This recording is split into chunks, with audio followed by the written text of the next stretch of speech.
So I would just like to welcome everyone today. For those that don't know me, my name is Jackie Drain, and I'm the proud host of Towngate, Three Spies and Trent and LoveBiz Networking. I am absolutely delighted to welcome Gayle Edwards from GE Copywriter today. Now, she's going to be delivering our training and development workshop on blogging. So Gayle's philosophy that whether it's on your website, your blog, social media profiles, or in print, the words you use can connect you with your customers.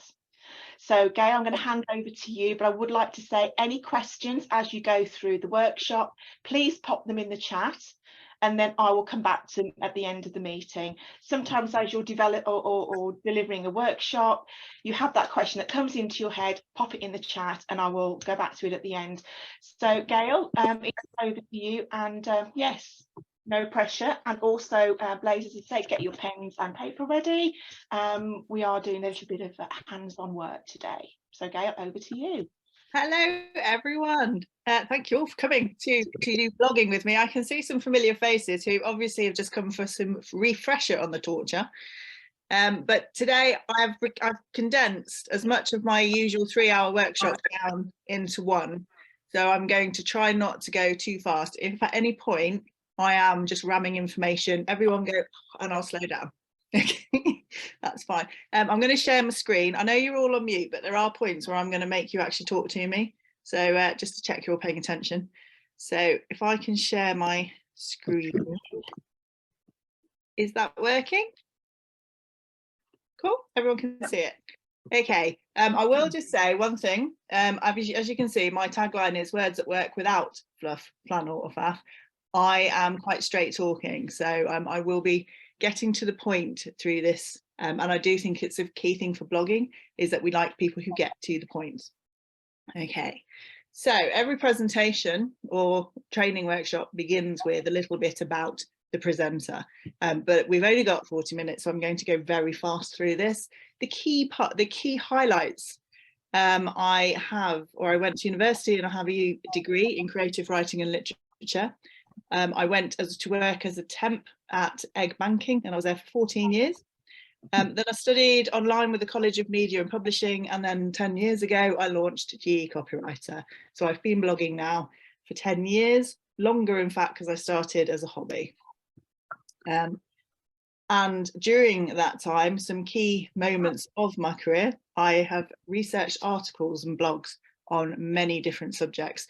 But one of my favourites always will be the benefits of snail slime for your skin. It's very good. And obviously in 2022, I won the Business to Business Impact Award for LoveBiz, which is over my shoulder. Over the 10 years, I have written about a lot of things. And I will say that there are very few subjects that I won't touch, but I do believe also there are some things that require specialist knowledge, such as medical, financial and things. But this is just to say that if you want to write about your business, you are the expert. No one knows it better than you, so don't be afraid. Why do we blog?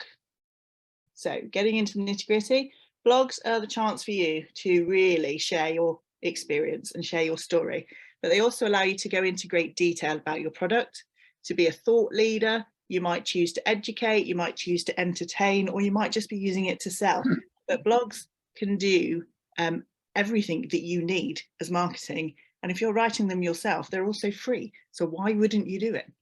At the same time, you can take pieces of your blogs and use them to create social media content. You are always reaching out to new customers and you're adding SEO to your website. And don't worry, I will be explaining SEO in a minute. So my quick reasons to blog are those. And why is it not now clicking on? There we go. So one of the first things that, one of the biggest fears most people have when they blog is that they say, who cares what I have to say? I can't see everyone's faces, but just have a little wave if you're scared to blog or you're worried about posting because you think, who's going to listen to me? Okay, can I just ask, well, I'm not going to ask it, you don't unmute yourselves, but why have you come here? You've come here because you think, hopefully I know a little bit more about blogging than you do. Well, you know, Roz, more about bookkeeping than I do. So if I want to know about bookkeeping, I'm going to come and listen to you. You don't have to be the world-renowned expert to blog. You just have to know a little bit more than your customers. Anyone can blog. You just need the confidence to do it. Now, how do we choose, or why do we choose a particular person to work for? So which supermarket do we use? We might go to the one that's closest, or we might go to one that we like the feel of. We might choose one particular newspaper because we like the way they phrase things. We might choose to work with a nutritionist because we've heard them talk at networking and we like the way they explain things. Blogging is exactly the same thing. It's the chance for you to explain your point of view, the way you work and the way you speak to people, the way you design their celebrations, anything. And it's when we go online or we pick somebody, if we look at a website, for example, for celebrants, and we have one website which is very matter of fact, I do weddings, I do funerals, that's it. And we've got one who's got blogs and says, look at this lovely wedding that I did, and we had this fantastic idea and we did it on a beach and I personally wrote them a beautiful message. Who are we going to choose? We're going to choose the person who's explained more about how they work. So the more information you can give on the website, the more blogs you write about your style and your personality, the more chance people are going to pick you over your competitors. So my aim today is to give you the confidence to write something, post it on your website and press publish. Okay. The biggest thing that people say is, I've got nothing new to say. It's all been said before. Okay. And from this, I will say that there is a theory that there are 7 stories, there are 7 themes in the world: overcoming the monster, the rag to riches, a quest, a comedy. However, there are hundreds of films and there are hundreds of movies and there are hundreds of books and hundreds of songs, all written about the same 7 themes. We choose to watch a particular film or read a particular book because we like the style it's been written in and the way it's been said. So you don't have to create something new. You don't have to reinvent the wheel. You're just telling us your way of working. Okay, does that help? Give a little bit of confidence. So very quickly, you can unmute here. This is a question for you all. What is the difference between your website and a blog post? Anyone? Can anyone think about the difference between the content that you might put on a website and the content you might put in a blog? So Stella, did you wave? So I can only see 3 people at once. Yeah. I was going to say that a website gives an overview of all the services that you can offer, whereas a blog is about one specific aspect of it. Okay, exactly. I think you've been here before. I can remember. So when we write content for our website, we have got, they say 3 seconds, someone will land on your website, take a glance, decide if they like it and leave if they don't. And that 3 seconds takes into account the pictures, takes into account the design and the colours, but it also takes into account the first top third of the screen and the information, the message you put there. And if that message doesn't immediately tell them how you are helping them, people are more inclined to leave your website. So you only have the chance to give short bits of information, summarize what you're selling, summarize the prices, summarize the benefits. It's very static because we don't change the information on our websites very often. Once we've written it, we leave them there. And it's very limited in space. And by what I mean, it's not that we can't write thousands of pages, but people won't read them. We can write small amounts of information to get our message across. On the contrary, a blog allows you to really pick one subject and to really expand on that subject. So you might pick one product and talk about where it was made in the craftsmanship, and the next week pick the same product and talk about the benefits and the uses. So you can really take your time to explore something you want to tell people about. It gives you a chance to really build your brand and to really show your personality. So while your personality will be showing a little bit on your website, you don't have much chance to show it off. Whereas in your blog, you could use video, you can use pictures, you can really talk about why you do things and why you got into the subject and really explain more about yourself. Blogs stay on your website and they grow over time. So you can build a whole resource. You can basically create a whole library of information, become the technical expert. So when people need to know something, they say, go to this blog. It's like Google for business. And you've got as much room as you need and far more time to tell people information. So I'm just skimming through because obviously my notes never match the slide that I'm on. One of the things we talk about is, or one of the things that people worry is no one's ever going to read it. When you start blogging, when your website is new as well, yes, it will be slow to build up readership, and it might feel that you're just blogging into the wind and no one's actually reading anything you write. But there are always two audiences that we're writing for. The first one is the customer, your people. It might be new customers you're hoping to attract. It might be existing customers. And obviously your blogs are a chance for you to explain to those customers why you want them and what you can do for them. But the second audience, and possibly one of the most important, is Google or other search engines. I always refer to Google, but obviously it's any search engine. So Google, for example, will find your website, read every blog, log it in its memory, and its little spiders will crawl it. And then the next time someone asks for an article or asks for information about your subject, your blog will be on that list of information. So there are always two audiences, and Google is the one that will definitely read your blog eventually. Okay, I'm not saying instantaneously, it can take a few weeks, but it will find your blog and read it. So this is where we're going to talk very briefly about SEO. So is everyone unmute and tell me, what do we know about SEO? Anyone, first of all? The ranking of your website, isn't it? It's puts you at the top when someone searches. Okay, so I didn't see who was speaking then, sorry. So it's Claire, sorry. Oh, okay. So I don't know how to get more on the thing without losing my picture. Yes, so it shows how you're working. Do you know, it shows where you rank, your website ranks, but that's a very broad term. Do you know how it works? No.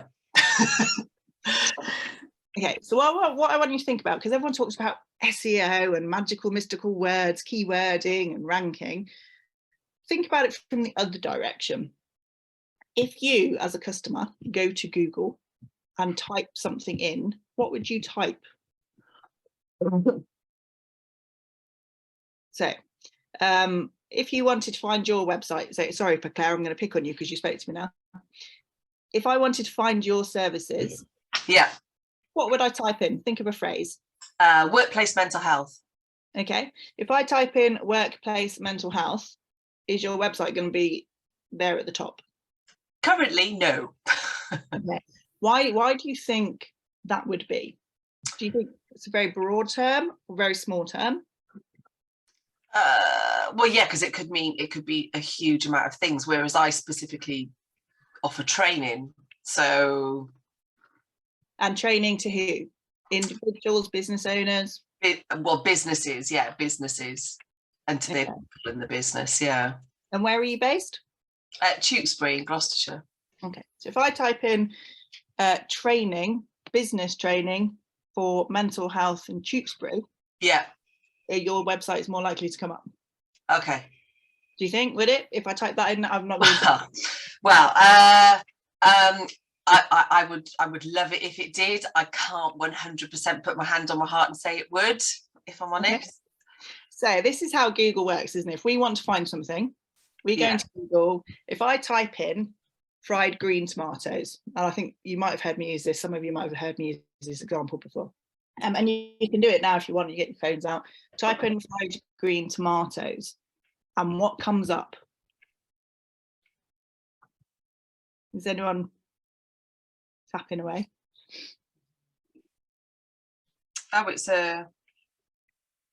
something about that film, isn't it? Comedy, a drama comedy, yeah.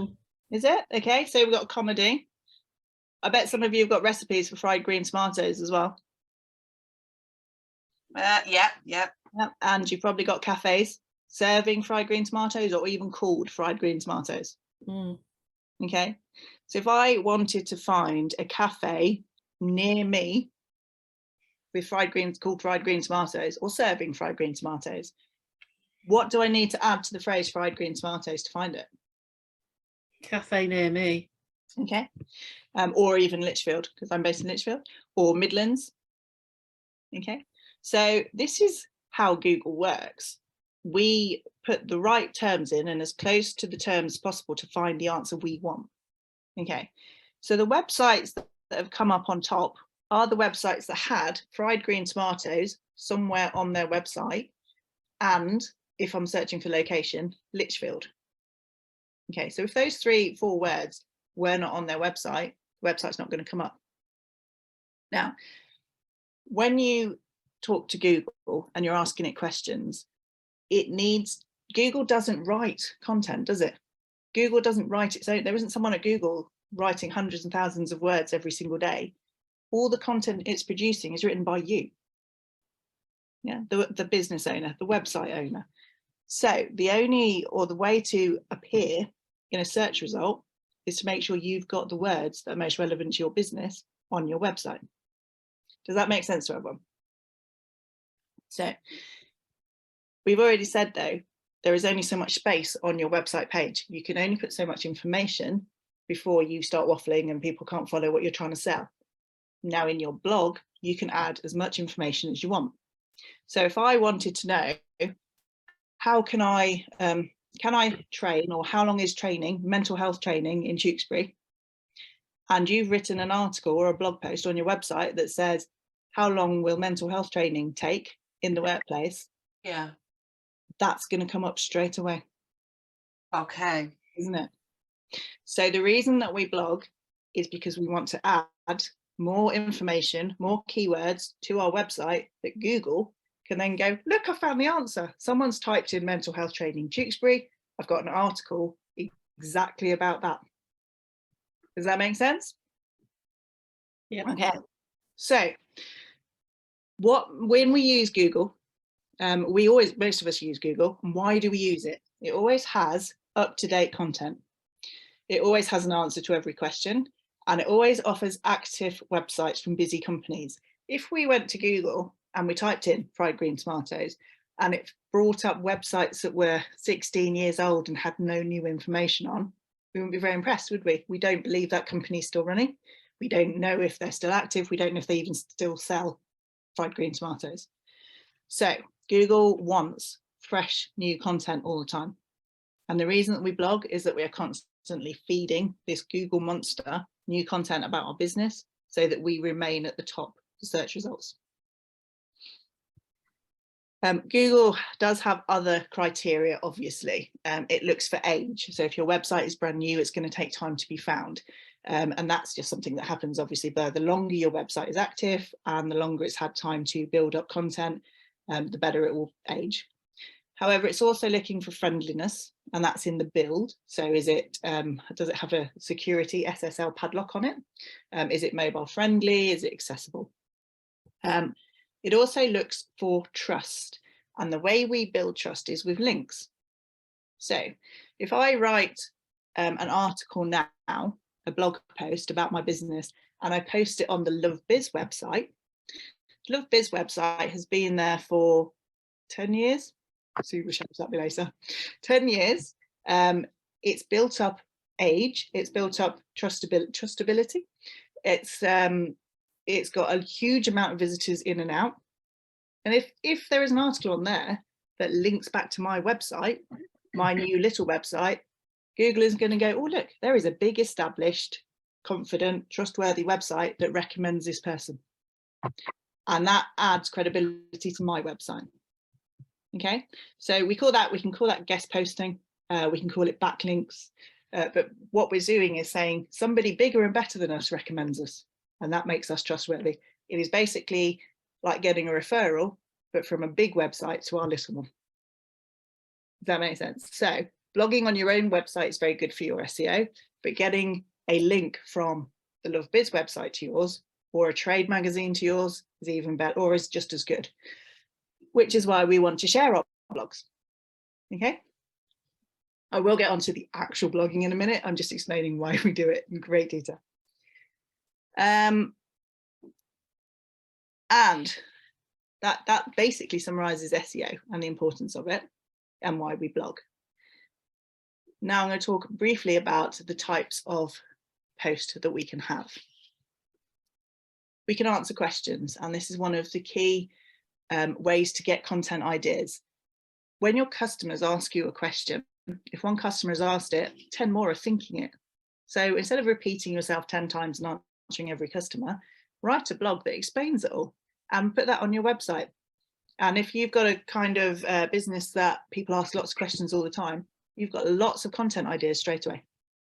Education is very good. People like to know how to do things.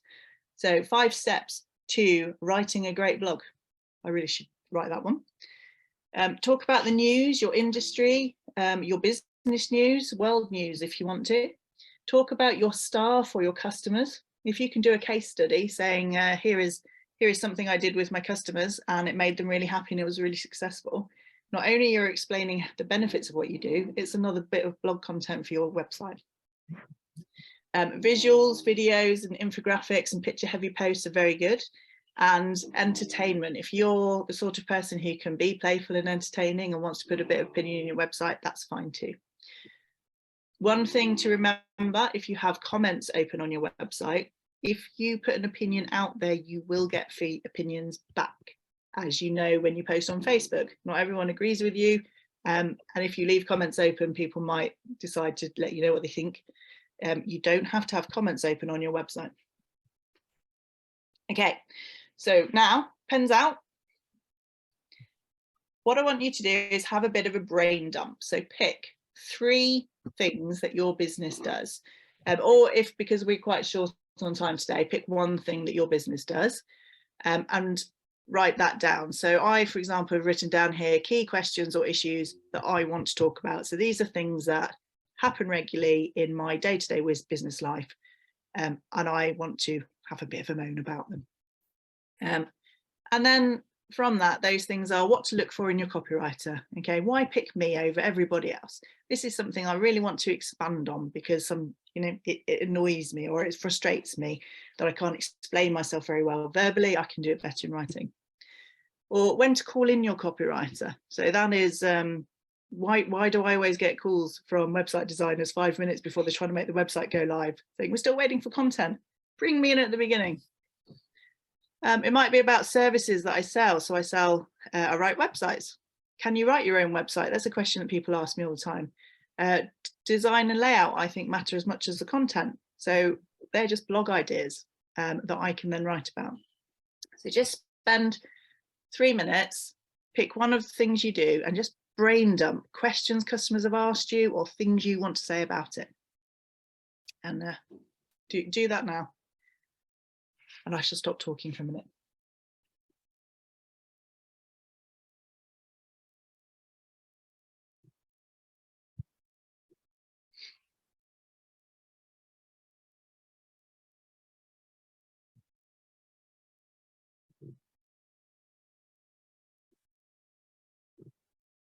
Apologies if you can hear my dog snoring, she's being very loud.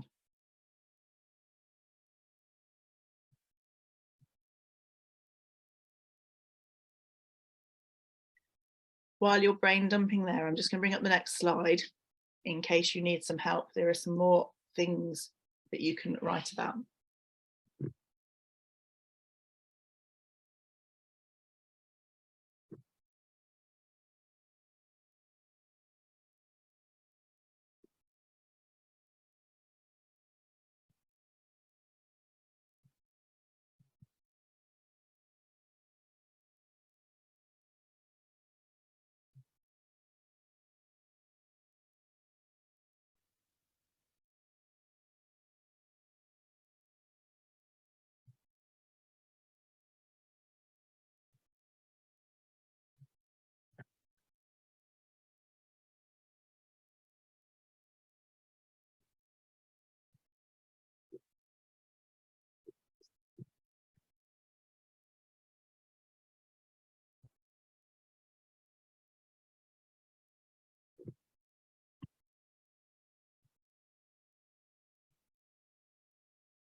Yeah, that was a really quick 3 minutes. Has everyone written down a couple of ideas?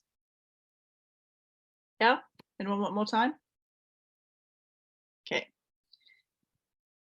So these are some of the common questions that I get asked about blogging, and it makes everyone feel it's more technical than it actually is. So I've tried to just pick out the main questions. How often do I have to blog? How long does a blog have to be? How much detail do I have to go in? And how to start? Okay. There is no right or wrong way to blog, or how often you should blog. The marketing teams and the experts will say to you that it has to be regularly every Monday at 3 p.m. But my question would be, how many times do you follow someone's website, and if they haven't blogged exactly at 3 p.m. that Monday, you go, oh, where's the blog? There is no real pressure because it's your business. No one's going to tell you off if it's not done. Committing to writing a blog every single week is a lot of pressure. I write blogs for clients every week, and they're different clients, and it is tiring writing all the time. So if you can't manage that much time and commitment once a week, don't do it. If you could do it monthly, that's great. Once a month means you're putting some fresh content on your website once a month. That's 12 blogs a year. That doesn't sound so big, does it? You could possibly sit down and do it all in a couple of weeks, and then you're done for the whole year.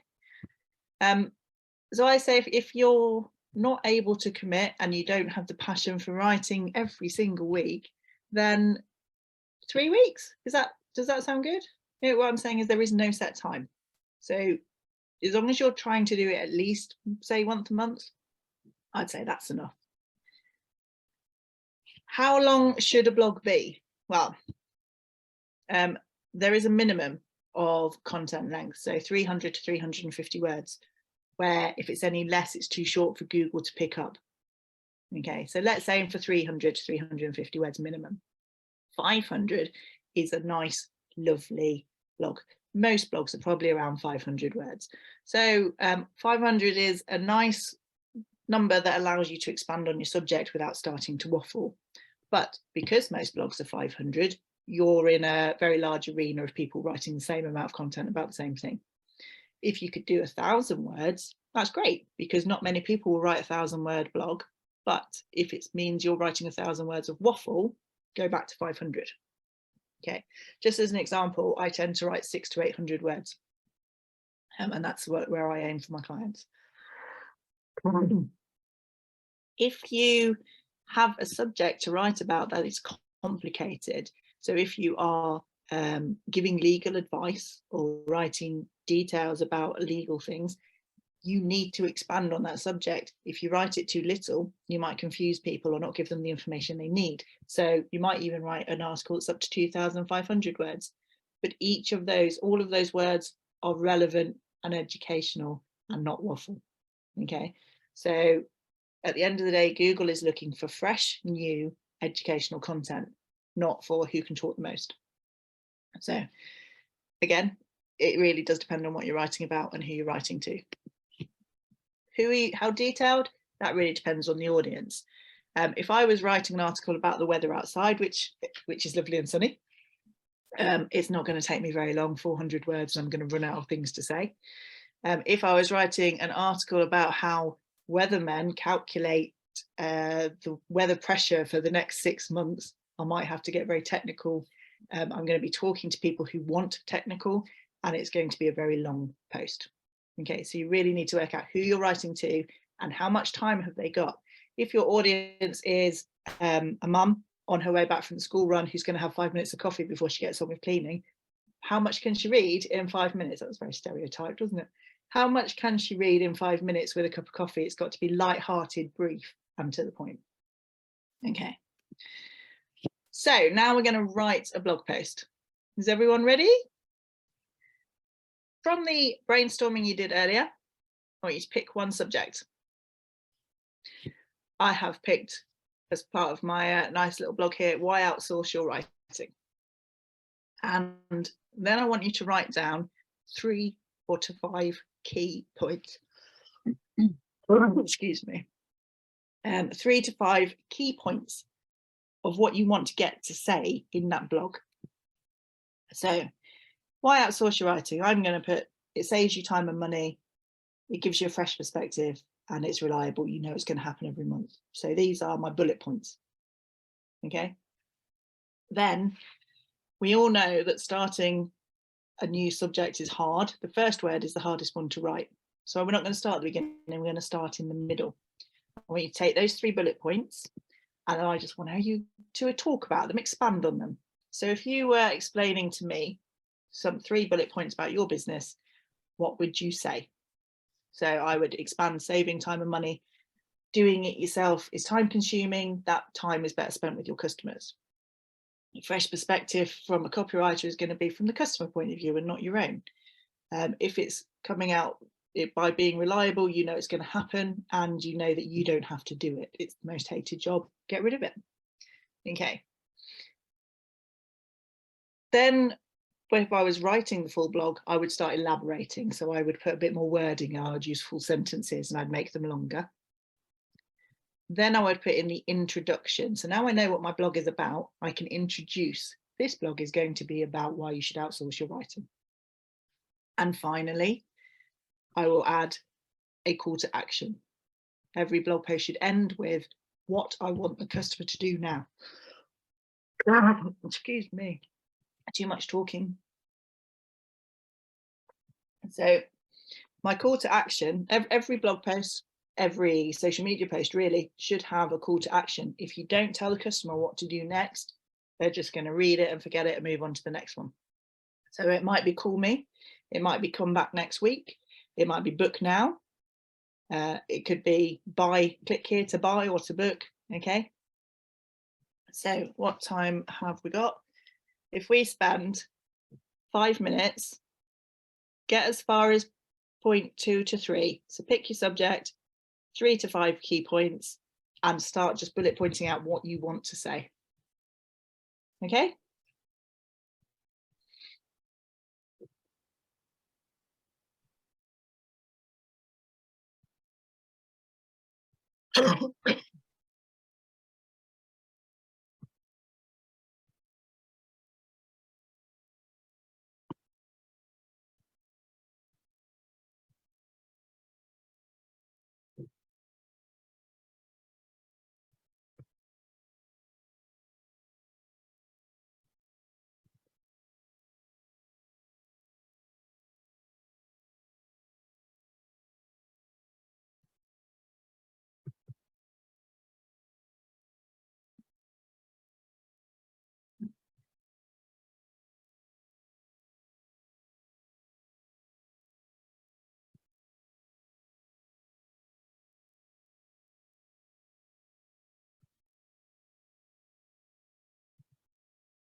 Just have one more minute.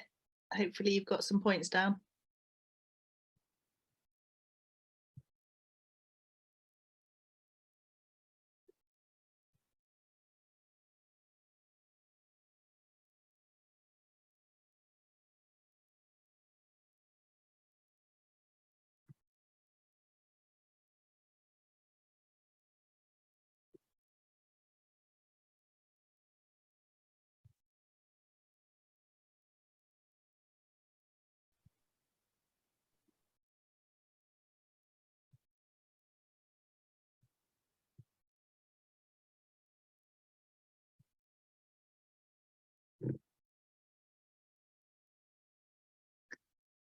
How are we doing?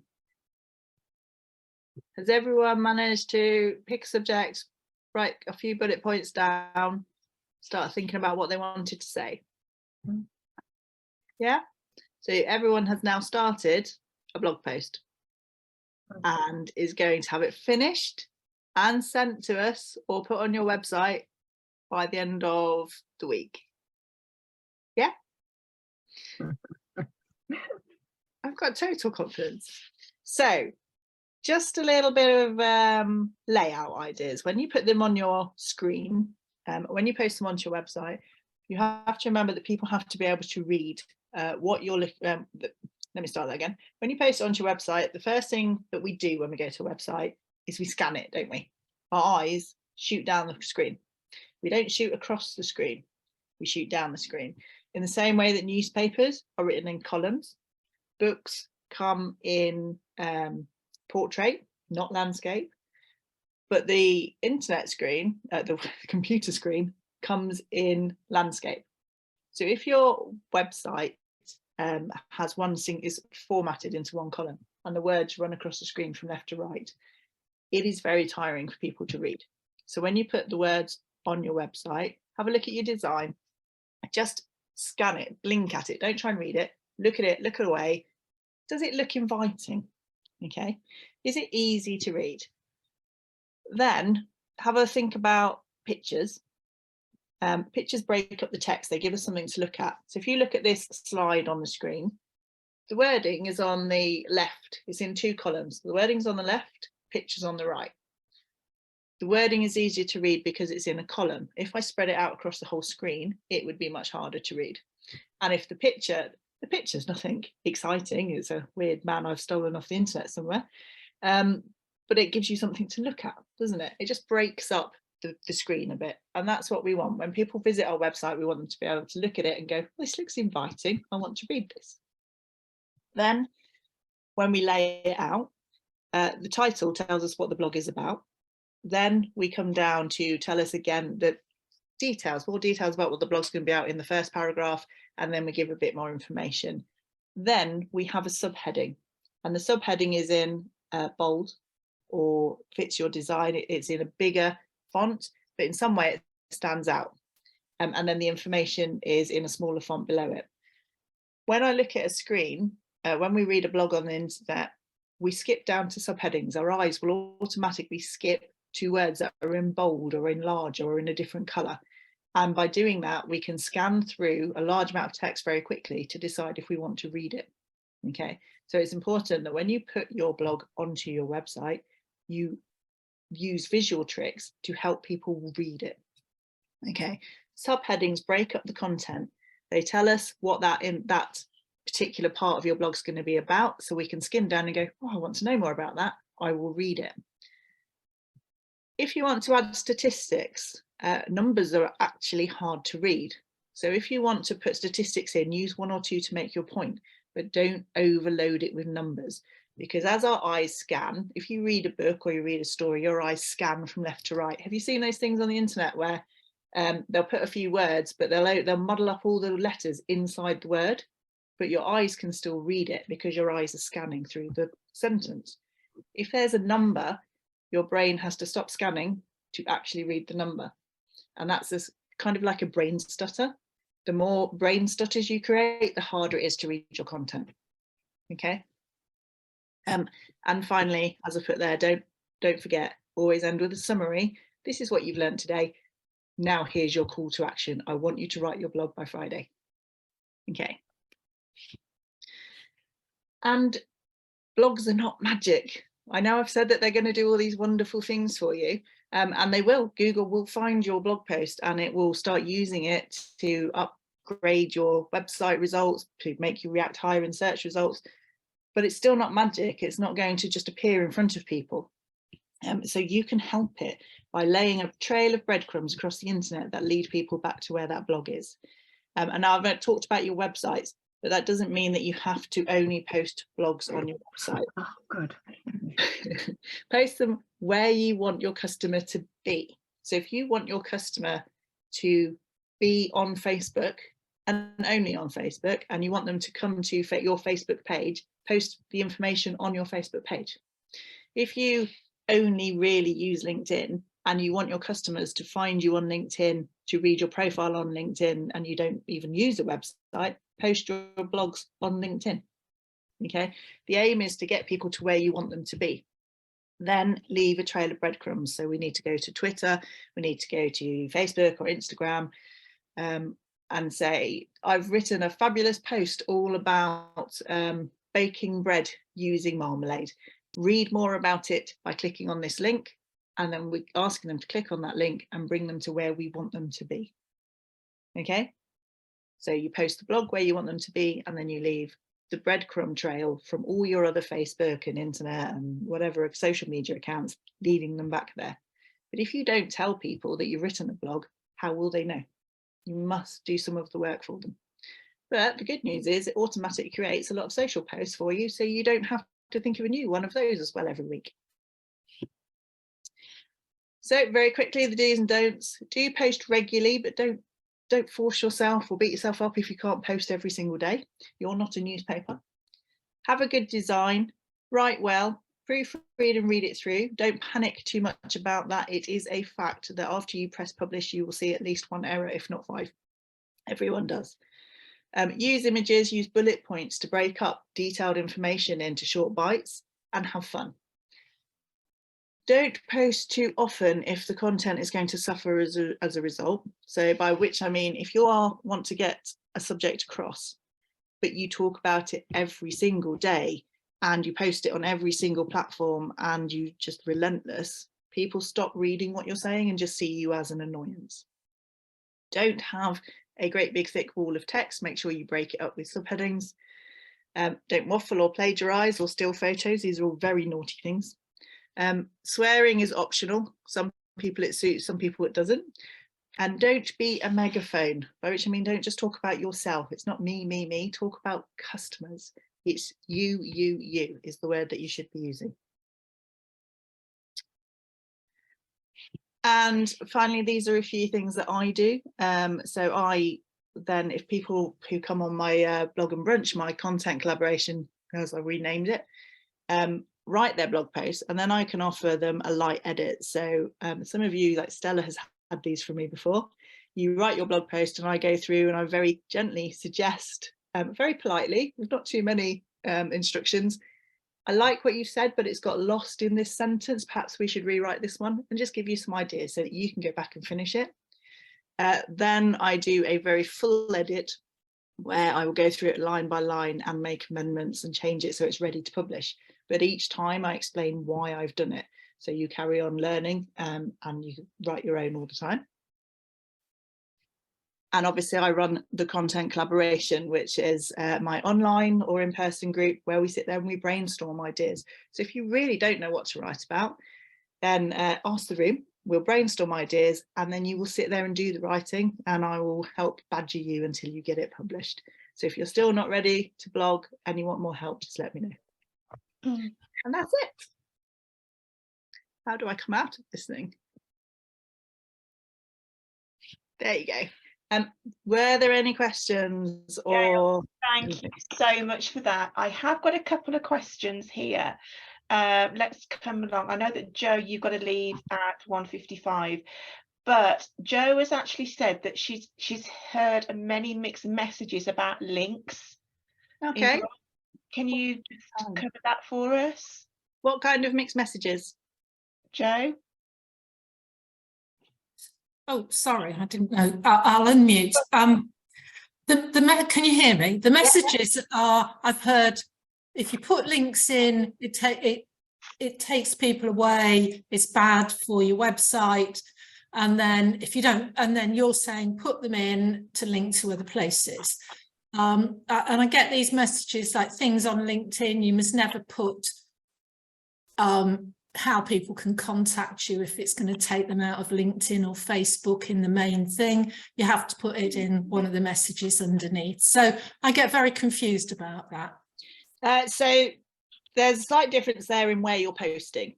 Okay, so first of all, if you're posting, say you want to post on the LoveBiz website and have your blog there, which then has a link back to your own website, that can only be good for you because you want people to leave LoveBiz website and come to yours, and it ends that credibility. If you've written a blog on your website and you start referring to the science of something, having a link, or medicine, having a link to the NHS, which is a good, credible website, shows that you're not afraid to back up your sources, and it can only show that you mean what you say and you know what you're talking about. Having a link to dodgydoctor.com is not going to help you. Okay. If you post on LinkedIn, LinkedIn's algorithms are all about getting people to come to LinkedIn to read. So if you then are posting a link within your content that takes you away from the LinkedIn website, LinkedIn is going, but I want the customers, why are you taking them away from me? So it will prefer you to put your links in the comments rather than in the text. Sue will know much more about that than me because I don't post on LinkedIn. But I think that's about right, isn't it, Sue? Yeah, absolutely. And Joanne, you did hit on a couple of things there that are true about links. Facebook, you should never put a link in your post because Facebook hates you to be taken away from Facebook. They want to keep you in Facebook. That's where the comments come in, where people put in the comments the link. So you'll quite often see a post saying see link in comments. Facebook isn't silly though, but it's just in the main bold post that you do. So you're absolutely right there, Joanne, with that about links. But links to websites, credible ones like Gayle said, is fantastic. So you are right, links on certain social media platforms, taking them away from the platform is a no-no, and the algorithms on those posts will drop you down in reach quite a lot. It's important to remember who's benefiting from the blog post. So if you post on your website, you benefit, and the SEO benefits your website. If you post on Facebook or LinkedIn, the SEO that you're creating, the content you're creating, benefits them. Because when you search for your something and Google says, here is the answer, it's taking them to LinkedIn. So LinkedIn is benefiting from all your work, which is fine if that's where you want your customers to be and to find you.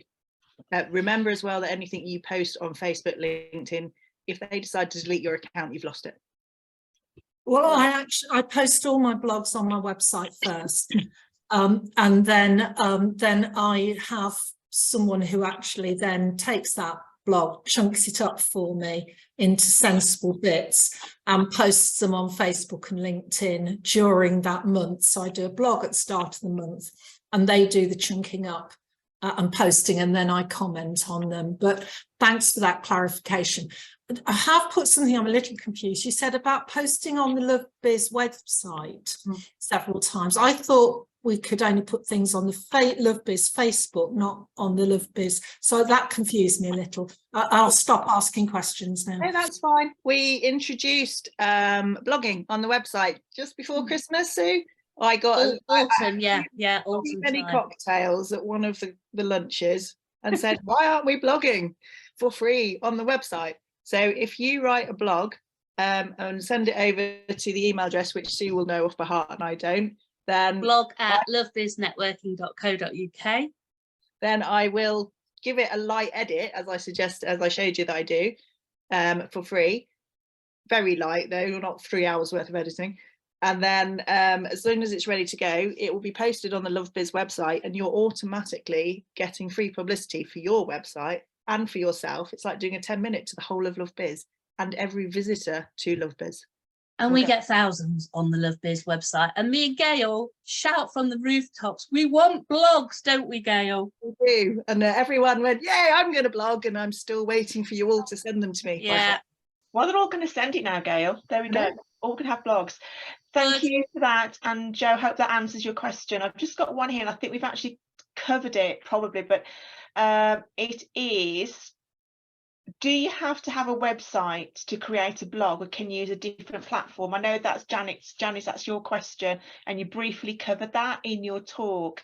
Do you want to go any further on that and explain, or did I answer it for you, Janet? Did you answer? Yeah.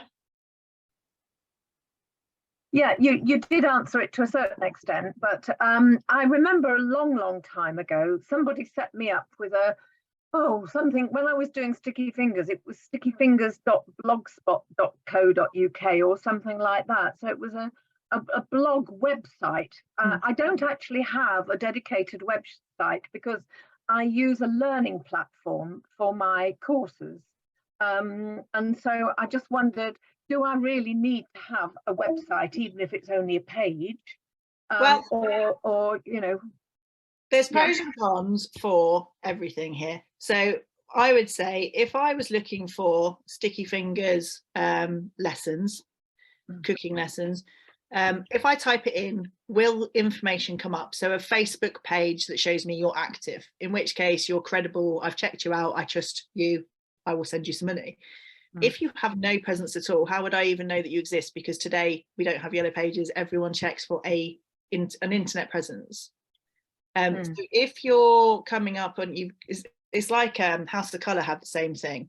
You have a set website, it's dedicated, and everyone, all of their sellers can post to it, but it doesn't link back to their personal profiles. So it's difficult when you are restricted about really selling yourself and your personality. If you can do that on the Facebook and LinkedIn and you're happy with those, then you don't need a website. Well, of course, I don't do Sticky Fingers anymore. This is my food, health and hygiene company, and I sell online courses for that. And so, you know, I'm sort of thinking, do I really need one, or can I use LinkedIn? Because that is my main social media really these days, is LinkedIn. I would post on LinkedIn. You can still build up your articles, and you can still put on LinkedIn, you can put favorites or resources that link people back to previous articles. Okay. But so, yeah. Okay. All right. Thank you for that. Yeah. Jackie, you've got your hand up. Do you have a question? Yeah, it's going backwards a little bit. Thanks, Gayle, by the way. That was absolutely fantastic. So good. I'm going to watch it again and again.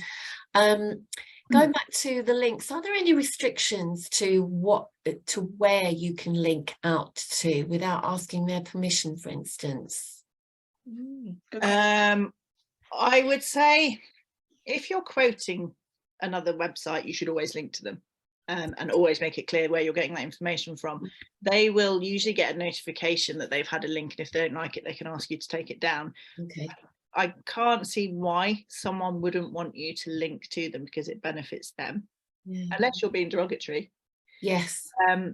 I don't think, and I will say I don't think there's any legal reason why you can't quote to someone. If they're on the internet and they're in the public domain, I can't see any reason why you wouldn't. Sure. Okay, that's helpful. Thank you. Fantastic. Thank you. So we've got no more questions. There's no more questions in the chat. Does anybody have any here before we go, or we're all good? I would just like to say thank you to Gayle, because I know a couple, Stella has been to a few, but Gayle, you are such a great person to share blogging, because you just say it as it is without any waffle. And it's just a great way. And that's how our blog should be, because sometimes there is too much waffle in things and you just go by it. Yeah. But it's just a great, and that's why I wanted to come today, because it doesn't matter how many times you've been or how many times you watch this recording on replay, things jump out at you perhaps haven't actioned. And you know what I'm like, Gayle, for being terrible at getting things done. But I will just say, I've just issued a new blog on our blog website. Brilliant. And we do want all of your blogs, because we have a very busy LoveBiz website. It's updated every week. So it's quite fresh on Google. So as part of your memberships, isn't it great to just send us a copy of your blog to Gayle to check, and I just do the easy bit, I press publish.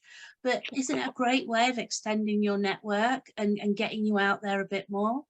Absolutely. And on saying that, we've actually, Sue's put the links here in the chat with regards to submitting your blog. So if you've got one to send it, because it will make Gayle very happy and Sue very happy. And we both like a happy Gayle and a happy Sue.